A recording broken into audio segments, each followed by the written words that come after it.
मंडळी, आजच्या भागात नंदिनी पारचा असा एक सिरियस, भावनिक आणि शहारे आणणारा प्रसंग आहे की पाहून तुमच्या हृदयात थेट ठोके वाढतील. पुढे काय होणार बघा. आता खरी गोष्ट समोर येणार आहे.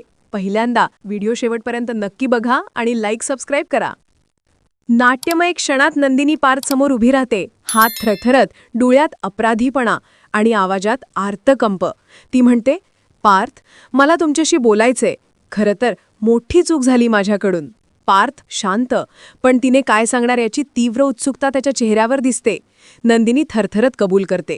ती काहीतरी महत्त्वाचं त्याला सांगायला हवं होतं, पण सांगू शकली नाही. परिस्थितीच तशी होती. तिचा आवाज मोडतो. प्लीज, मला माफ कराल ना? हृदयाला चटका लागणारा क्षण.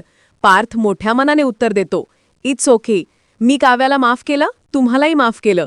पण नंदिनी पुन्हा विचारते, नक्की? ती खात्री करून घेते, कारण तिच्या मनातलं ओझं खूप मोठं असतं. पार्थ तिला धीर देतो आणि मग नंदिनी जीवाच्या दागिन्याबद्दलची माहिती सांगते. ती सोनाराकडे गेली होती, पण तिथे तिला एकच उत्तर मिळालं, आम्ही काही सांगू शकत नाही.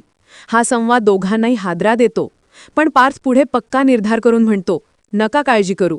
दागिना घरी येईल आणि जीवाला सावरायला आपण दोघे सोबत आहोत.